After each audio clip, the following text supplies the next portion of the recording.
तीर्थंकर अरहंत प्रभो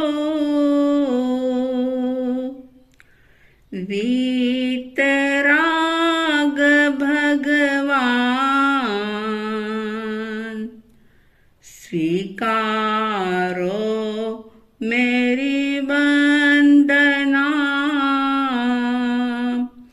भवतारक जलयान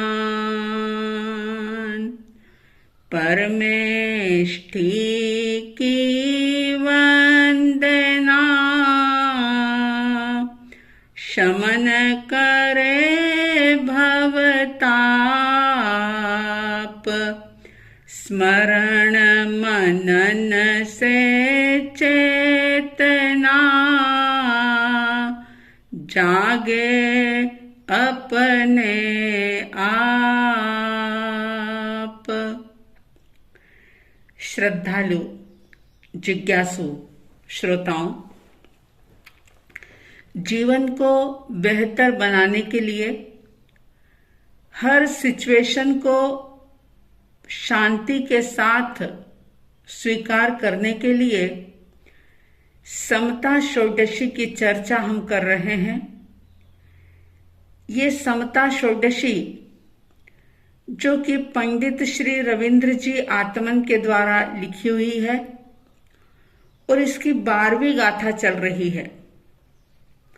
12वीं गाथा में कहा गया है, पापोदय में चाह व्यर्थ है, नहीं चाहने पर भी हो। पुण्योदय में चाह व्यर्थ है, सहजपने मन वांछित हो। समता रस का पान करो, अनुभव रस का पान करो। शांत रहो, शांत रहो, सहज सदा ही शांत रहो। शांत रहो, शांत रहो, सहज सदा ही शांत रहो। चाह, इच्छा, कामना, चाहत, इसको बिल्कुल व्यर्थ बताया जा रहा है। वैसे तो मनुष्य के मन में हर पल कोई न कोई इच्छाएं पैदा होती रहती है, लेकिन बड़े ही वैज्ञानिक तरीके से ये बात सिद्ध की जा रही है कि अगर इंसान का पाप कर्म का उदय है तो भी चाह करना बेकार है, क्योंकि कितनी भी इच्छा वो करेगा, पुरुषार्थ भी करेगा, उस इच्छा को पूरा करने के लिए मेहनत करेगा, लेकिन पाप कर्म के उदय के कारण वो इच्छा कभी भी पूरी नहीं होगी। तो मन में सवाल पैदा हो सकता है कि पाप का उदय होता क्यों है? क्योंकि कोई भी व्यक्ति नहीं चाहता कि हम दुखी हों, दुखी रहें, हमारा शरीर बीमार रहे, परिवार में अशांति रहे, बिजनेस में नुकसान हो जाए, नौकरी में बॉस बहुत टेढ़े दिमाग का मिल जाए। कोई भी नहीं चाहता, लेकिन ये सब काम जो होते हैं ये पाप के उदय में होते हैं, और पाप का उदय जब होता है तो फिर किसी भी प्रकार की इच्छा कभी भी पूरी नहीं होती। इसलिए कहा कि पापोदय में चाह व्यर्थ है, और नहीं चाहने पर भी हो, मतलब कितना भी तुम चाहते रहो लेकिन वो पूरा हो नहीं सकती। तो फिर मन पूछता है सवाल कि आखिर पाप का उदय होता क्यों है? क्योंकि हम तो चाहते नहीं। तो परमात्मा फरमाते हैं कि क्योंकि तुमने पाप कर्म का बंध किया है, तो जिसका बंध होता है वो उदय में आता है। यानी बीज बोया है तो उसका पेड़ तो बनेगा, वो पल्लवित पुष्पित तो होगा। अब कोई करेले का बीज बोए और सोचे कि मुझे मीठे आम मिल जाए, तो ये कभी हो नहीं सकता। तो इसलिए बताया कि बंद हुआ था तो उदय हुआ। अब फिर सवाल होता है कि आखिर बंद होता क्यों है? तो शास्त्रों में बहुत गहरी बात बताई है। प्रज्ञापना सूत्र के अंदर एक जिक्र आता है कि भगवान महावीर से पूछा गया कि भंते, कर्म का बंध कैसे होता है, उसका क्रम क्या है, सीक्वेंस क्या है उसकी? तो भगवान ने फरमाया था कि जब किसी भी जीव के ज्ञानावरणी कर्म का तीव्र उदय होता है, यानी कि ज्ञानावरणी कर्म के उदय की तीव्र अवस्था चल रही होती है, तब उसी समय दर्शनावरणी कर्म का भी उदय हो जाता है और उसकी जो जानने और देखने की शक्ति है उस पर आवरण आ जाता है, वो शक्ति कुछ मंद हो जाती है। और जब दर्शन पर आवरण आता है तब दर्शन मोह कर्म का उदय हो जाता है। और जब दर्शन मोह कर्म का उदय होता है तब मिथ्यात्व होता है। और पाप का सबसे बड़ा कारण अगर कोई है तो वो मिथ्यात्व है, या यूं कह दूं कि मिथ्यात्व अपने आप में बहुत बड़ा पाप है। ये जैन दर्शन कहता है, ये वीतराग वाणी कहती है कि मिथ्यात्व बहुत बड़ा पाप है। आप जानते हैं कि वैसे तो पाप कई प्रकार के होते हैं, लेकिन मूल रूप से 18 भाग किए गए हैं पापों के। तो बाकी जो पाप हैं 17 पाप, वे तो अपनी अपनी संज्ञा से जाने जाते हैं, लेकिन ये जो मिथ्या दर्शन है, उल्टी मान्यता है, ये मिथ्यात्व जो है, इसके नाम के साथ शल्य शब्द दिया गया। शल्य शब्द को जोड़ा, और शल्य का मतलब होता है बिल्कुल तीखा नुकीला कांटा। तो इसको बिल्कुल कांटे के समान चुभने वाला माना गया है। जैसे कांटा चुभता है, भले छोटा सा कांटा है, लेकिन वो लगातार लगातार पीड़ा देता रहता है, सालता रहता है जब तक कि वो निकलता नहीं है। तो इसी प्रकार से ये जो मिथ्यात्व नामक पाप है, ये भी तीखे कांटे की तरह है, जो हमेशा ही व्यक्ति को पीड़ित करता रहता है। और जो भी जीव, संसारी जीव कर्मों से बंधे हुए हैं, उन कर्मों का ही निमित्त पाकर के मिथ्यात्व वगैरह होते हैं। और मिथ्यात्व का निमित्त पाकर के कर्म का बंध होता है। मतलब आप यूं समझें कि कर्म के निमित्त से मिथ्यात्व होता है, और मिथ्यात्व के ही उदय से वापिस कर्म का बंध होता है। तो इस प्रकार से ये एक प्रकार हम ये कह सकते हैं कि ये कारण कार्य भाव है, कि मिथ्यात्व के कारण से ही कर्म आते हैं और कर्म के उदय से ही मिथ्यात्व होता है।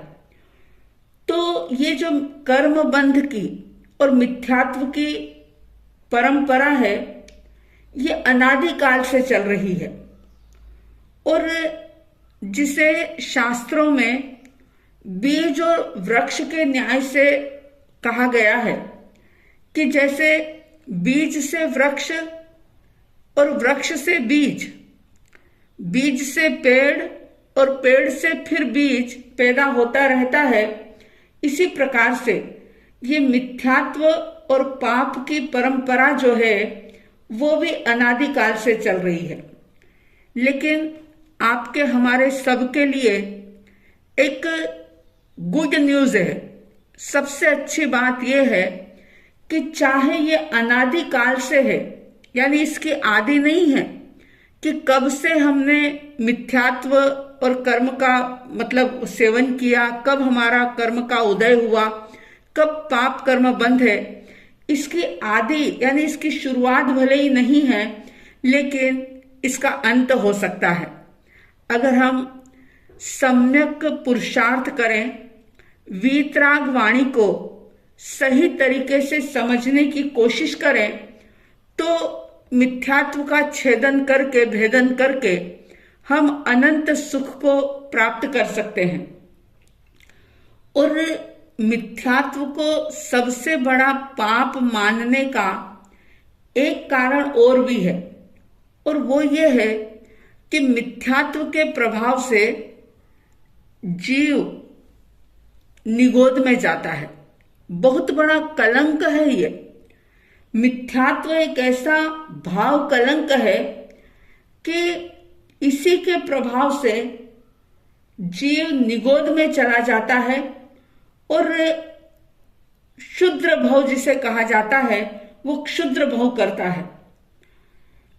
हालांकि क्षुद्र भव का जो समय है, अगर हम उसकी बात करें तो बहुत कम है। उस निगोद में सिर्फ एक श्वासोच्छ्वास में 17.5 बार जन्म मरण हो जाते हैं। लेकिन निगोद में रहने का जो समय है, जो काल है, जो निगोद की अवस्था है, उसमें बहुत लंबे समय तक ये जीवात्मा रहती है। बार बार वहां पर जन्म मरण करती रहती है। और अगर समझ लो कि अकाम निर्जरा से, मतलब अकाम निर्जरा करते करते अगर कोई जीव निगोद से निकलता है, क्योंकि और तो कोई कारण है ही नहीं कि एक बार निगोद में जाने के बाद जीवात्मा जल्दी से बाहर निकल जाए। बिल्कुल ही मूर्छित अवस्था में वहां पर दुख को भोगता रहता है, पाप के उदय को ये जीव झेलता रहता है। और बस अकाम निर्जरा करते करते अगर कोई जीव निगोद से बाहर निकलता है तो यूं समझो कि उसका निकलना कैसा है कि जैसे नदी बह रही है और नदी के प्रवाह में बहुत सारे छोटे छोटे कंकर पत्थर जो बहते हुए बहुत समय से पानी के अंदर बह रहे हैं, इधर से उधर थपेड़े खा रहे हैं। लेकिन उन कंकर पत्थरों में से कोई एकाधा कंकर या एकाधा पत्थर पानी की उन तरंगों के थपेड़ों से अगर किनारे पर आ जाए और किनारे पर आने के बाद वो फिर से उस पानी के तेज प्रवाह में ना बहे, यानी बहने से बच जाए, ऐसा है निगोद से निकलना। बहुत मुश्किल है ये। और ज्ञानी जन इसीलिए कहते हैं कि मिथ्यात्व नामक पाप ये हमारे संसार परिभ्रमण को पैदा करने वाला है। मिथ्यात्व ये जन्म मरण के अनंत दुखों को, इसकी परंपरा को बढ़ाता रहता है। और इसीलिए मिथ्यात्व को ही संसार का दुखों का मूल बताया है। अब देखिए, वैसे तो आश्रव के यानी पाप के मुख्य रूप से 5 भेद है। पाप बंधने के 5 कारण हैं: मिथ्यात्व, अवीरति, प्रमाद, कषाय और योग। लेकिन मूल उसका जो है, सबसे पहला नंबर मिथ्यात्व को दिया। और सूत्र कृतांक सूत्र में तो यहां तक कह दिया कि जो मिथ्या दृष्टि अनार्य जैसे लोग होते हैं, वो यूं समझो कि मिथ्यात्व के ज्वर से, मिथ्यात्व के फीवर से, मिथ्यात्व के बुखार से ऐसे ग्रस्त हो जाते हैं कि संसार में परिभ्रमण करते ही रहते हैं और इस मिथ्यात्व को भव भ्रमण की वृद्धि करने का सबसे बड़ा कारण बताया है। और यहां तक कह दिया कि श्रावक व्रत की, गृहस्थ की तो क्या बात, अगर मिथ्यात्व की मौजूदगी में कोई साधुपने का पालन करे, समिति गुप्ती महाव्रत का पालन करे, तो भी मिथ्यात्व के रहने के कारण से उसके सम्यक ज्ञान का विकास नहीं हो सकता और ना ही उसका सम्यक चारित्र हो सकता है। और मिथ्यात्व की मौजूदगी में कोई भी जीव शुद्ध धर्म का पालन कर ही नहीं सकता। जैसे दूध का एक भगोना भरा हुआ है, बहुत ही शुद्ध दूध उसके अंदर है, लेकिन इतने बड़े भगोने में अगर एक बूंद जहर की मिल जाए तो वो पूरा के पूरा दूध जो है वो प्राण घातक सिद्ध हो सकता है, दूषित हो जाता है।